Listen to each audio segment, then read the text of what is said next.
திருவாதிரை குழம்பு பண்ணுறதுக்கு நம்ம ஒரு பெரிய எலுமிச்சம்பழம் அளவு புளி எடுத்து அதை நல்லா ஊற வச்சு அரை ஏனங்காலம் கொதிக்க வைக்கிறதுக்கு வச்சுக்கலாம். அதுக்கப்புறமா வறுத்து போடுறதுக்கு ஒரு பெரிய கட்டி பெருங்காயம், 10 வரமிளகா, 2 ஸ்பூன் கடலைப்பருப்பு, 2 ஸ்பூன் தனியா எல்லாத்தையும் வறுத்து வச்சுக்கலாம்.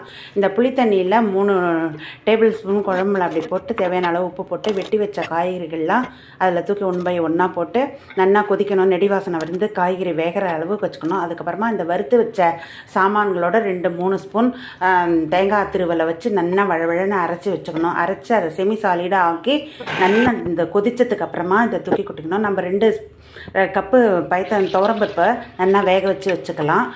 அந்த கொதிக்கிற நெடி ஆனதுக்கப்புறமா அந்த பருப்பையும் தூக்கி கொட்டி அரைச்சி வச்ச விழுதையும் கொட்டி நல்லா 2-3 கொதி விட்டு கொத்தமல்லி தழையை போட்டு 2 ஸ்பூன் தேங்காய் எண்ணெயில் 2 ஸ்பூன் கடுகு போட்டு நல்லா வடிக்க விட்டு அதில் கொட்டி நல்லா கலரி இறக்கி வச்சிடலாம். இவ்வளோதான் திருவாதிரை குழம்பு.